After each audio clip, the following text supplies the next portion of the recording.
اولا هذه الحادثه اللي مشاو على اثرها، اللي كاين على اثرها ضحايا وفيات اللي العدد ديالهم هو 6، واللي كان تقدموا بالتعازي والمواساة للعائلات المكلومه. وكذلك كاين الجرحى اللي العدد ديالهم 86، و 7 اللي الحاله ديالهم شويه حرجه. فالحادثه وقعت في الصباح في هذه المنطقه ديال بوقنادل ما بين الرباط والقنيطره. القطار كان متوجه من الرباط للقنيطره. حاليا الفرق المختصه ديال المتوصلين الحديديه منكبه على تحديد الملابسات والسبب الحقيقي ديال الحادثه.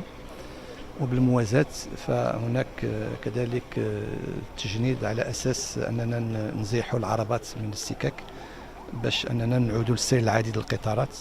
في انتظار ذلك فإحنا هذا المحور ديال سلا والقنيطرة فهو مؤمن حاليا بحافلات على أساس أنها تكون استمرارية ديال السير، بحيث أن المسافرين اللي كيجيو من الجنوب في القطار كينزلوا في سلا وكيمتطيو العربات حتى القنيطره، ومن القنيطره عاوتاني كيمتطيو القطار باش يكملوا السير ديالهم نحو الشمال.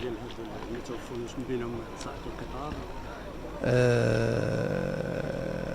العائله السككيه حتى هي مكلومه في عون من الاعوان السككيين اللي هو رئيس القطار. رئيس القطار هو اللي كيرافق سائق القطار في القيادة، فتوفى الله يرحمه ويوسع عليه.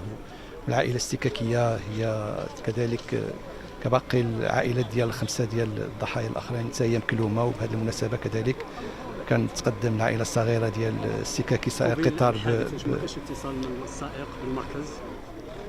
كان تقدم بالتعازي للعائلة الصغيرة ديال سائق القطار والعائلة الكبيرة اللي هي السككيين، مجموع السككيين.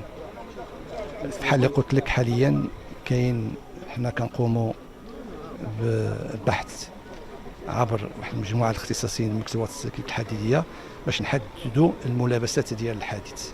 هادشي اللي يمكن نقول لك في هذا الساعه. واش كاين اصطدام بالاحد الاعمده ديال القنطره ولا شنو؟ وانا قلت لك دابا كاين مجموعه ديال الاحتمالات خصنا تنضبطوا نشوفوا لا تراسابيليتي اللي كاينه باش يمكننا باش ما يمكنش اننا نمشيو في شي حاجه اللي لان الحدث جلال وبقى فيها وفيات باش ان ملي نعطيو التفسير يكون تفسير اللي هو حقيقي. شكرا جزيلا. شكرا على وجه.